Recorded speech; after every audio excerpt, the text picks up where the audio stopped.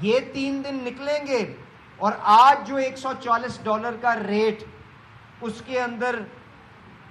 جمع ہوگا تو خود بخود ہی ہمارے دوستوں کو جو مہنگا ایندھن جھیلنا پڑ رہا ہے، خود بخود ہی قیمتیں ایک دن کر کے 3 4 5 روپے کر کے عوام کو منتقل ہو جائیں گی، اور اس کے اوپر کسی حکومت کا، کسی عہدے کا، کسی شخصیت کا محتاج ہونے کی ضرورت آپ کو نہیں ہوگی، اور شفاف انداز کے اندر اپنے گھر پہ جس طرح تجزیہ کار بیٹھ کے خود ریٹوں کا تعین اور یہاں پہ اپنا اعلانیہ کرتے ہیں، آپ سب لوگ اس کا اپنے گھروں کے اندر موبائل پہ بیٹھ کے اپنا انتظام کر سکتے ہیں۔ اس کے ساتھ ساتھ جو آج اصلی بحث جو ہونی چاہیے وہ یہ ہے کہ کیوں جب ہم اپنا 79واں یوم آزادی منانے جا رہے ہیں، کیا وجہ ہے کہ پچھلے 80 سال سے پاکستان اپنی توانائی کی ضرورت جو ہے وہ ساری کی ساری امپورٹ کے ذریعے پوری کرتا ہے؟ کیا وجہ ہے کہ وہ حکمران جو یہاں پہ حکمرانی کرتے رہے ہیں، انہوں نے پاکستان کے جو اپنے اندرونی وسائل ان کو بروئے کار لاتے ہوئے انہوں نے مقامی گیس، مقامی تیل کی دریافت کا خاطر خواہ انتظام نہیں کیا، جس کی وجہ سے ہم بین الاقوامی منڈیوں کی قیمت کے اوپر محتاج نہ ہوتے، عوام کو سستا شفاف توانائی فراہم کرنے کے لیے۔ تو یہ وہ بنیادی سوال ہے جس کے اوپر میں غزالی سلیم بٹ صاحب، ملک وحید صاحب اور اس ناچیز اپنی طرف سے آپ کے عوام کے حضور پیش کیے جا رہا ہوں کہ کیا وجہ ہے کہ آج تک ہم نے اس کے اوپر خاطر خواہ پیش رفت نہیں کی، اور کیا چیز ہے جو وزیر اعظم شہباز شریف پچھلی حکومتوں سے مختلف پر صحیح